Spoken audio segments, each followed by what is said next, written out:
Chapter 18 चूहे का शिकार। दोपहर को उन्होंने खाना खाया। पैडी मछली पकाना जानता था। द्वीप शैली में उन्हें पत्तों में लपेटकर और जमीन में एक छेद में पकाकर, जिसमें पहले से आग जलाई गई थी। उन्होंने मछली और तारों की जड़ पकाई और हरे नारियल के नट, और खाने के बाद मिस्टर बटन ने एक बड़े गोले में रम भरी और अपना पाइप जलाया।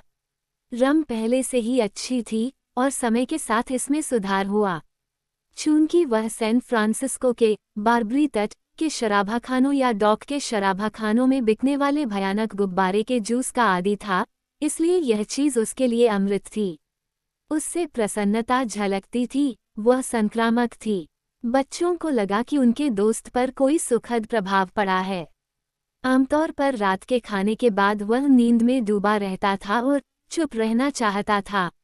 आज उसने उन्हें समुद्र की कहानियां सुनाई और उनके लिए गीत गाए। चैंटी, मैं एक उड़ने वाला नाविक हूँ जो हांगकांग से वापस आया है। यो हो, उस आदमी को उड़ा दो, उस आदमी को उड़ा दो, गुंडों, उस आदमी को उड़ा दो। ओह, हमें उस आदमी को उड़ा देने का समय दो। तुम एक गंदे ब्लैक बॉलर हो जो न्यूयॉर्क से वापस आए हो। यो हो, उस आदमी को उड़ा दो, उस आदमी को उड़ा दो, गुंडों, उस आदमी को उड़ा दो। ओह, हमें उस आदमी को उड़ा देने का समय दो। ओह, हमें उस आदमी को उड़ा देने का समय दो।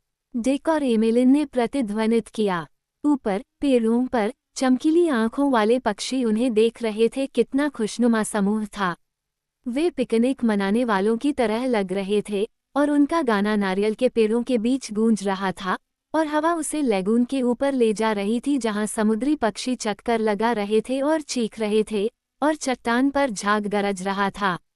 उस शाम बटन को मौज मस्ती करने का मन हो रहा था और वह नहीं चाहता था कि बच्चे उसे नशे में देखें, इसलिए उसने बैरल को नारियल के बाग से होते हुए पानी के किनारे एक छोटे से मैदान में घुमाया। वहां जब बच्चे बिस्तर पर सो गए तो वह कुछ हरे नारियल और एक खोल लेकर आया। इस तरह से खुद को खुश करने के लिए वह आमतौर पर संगीतमय होता था और रात में जागने पर एमिलिन ने उसकी आवाज को हवा के साथ चांदनी नारियल के बाग से गुजरते हुए सुना। वहां 5 या 6 बूढ़े शराबी नाविक बार के सामने खड़े थे और लैरी, वो उन्हें एक बड़े 5 गैलन के जार से शराब परोस रहा था। कोरस, झंडा फहराओ, ये लंबे समय तक लहराता रहे, ये हमें लंबे समय तक गौरव या कब्र की ओर ले जाए। शांत रहो लड़कों, शांत रहो, जयंती की ध्वनि करो, क्योंकि बाबुल गिर गया है और सभी नीग्रो आज़ाद हो गए हैं। अगली सुबह संगीतकार पीपे के पास जागा। उसे सिर में दर्द या किसी तरह की कोई परेशानी नहीं थी, लेकिन उसने डिक को खाना बनाने के लिए कहा और वह नारियल के पेड़ों की छाया में लेटा हुआ था। उसका सिर एक पुराने कोट को लपेटकर बनाए गए पिल पर था। वह अपनी अंगुलियों को हिला रहा था, पाइप से धुआं उड़ा रहा था और पुराने दिनों के बारे में बात कर रहा था, आधा खुद से और आधा अपने साथियों से। उस रात उसने एक और संगीत संध्या का आयोजन किया और ऐसा 1 हफ्ते तक चलता रहा। फिर उसे भूख और नींद दोनों की कमी महसूस होने लगी और एक सुबह डिक ने उसे रेत पर बैठे हुए पाया। वो वाकई बहुत अजीब लग रहा था, जैसा कि वह हो सकता था, क्योंकि उसे सुबह से ही कुछ चीजें दिखाई दे रही थीं। क्या है पैडी? लड़के ने दौड़ते हुए कहा। उसके पीछे एमिलिन भी थी। बटन रेत पर एक बिंदु को घूर रहे थे।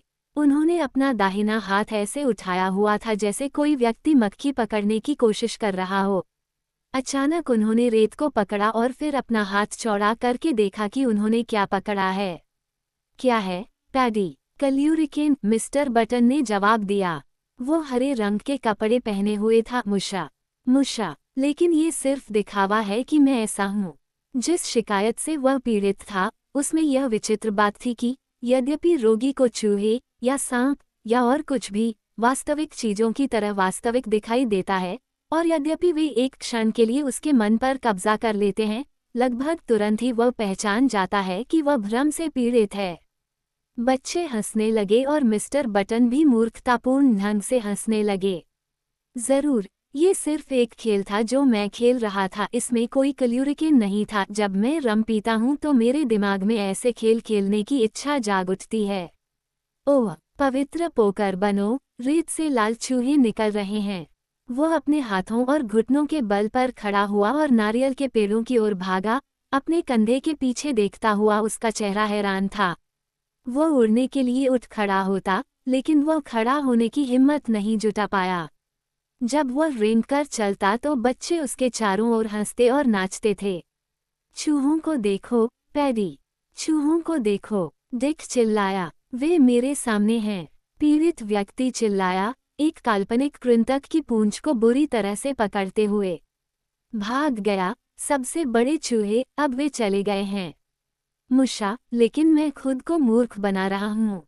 आगे बढ़ो, पैडी, डिक ने कहा।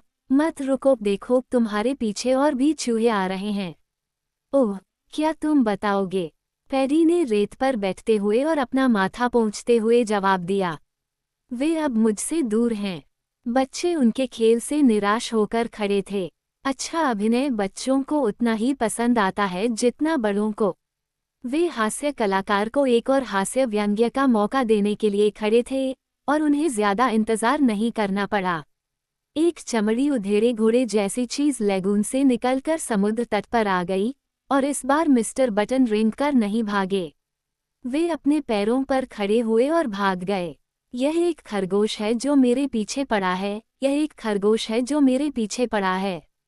डिक, डिक, उसे एक खोपड़ी मारो। डिक, डिक, उसे भगाओ। हुर्रो, हुर्रो, डिक चिल्लाया, उस पीड़ित का पीछा करते हुए जो एक बड़े घेरे में भाग रहा था।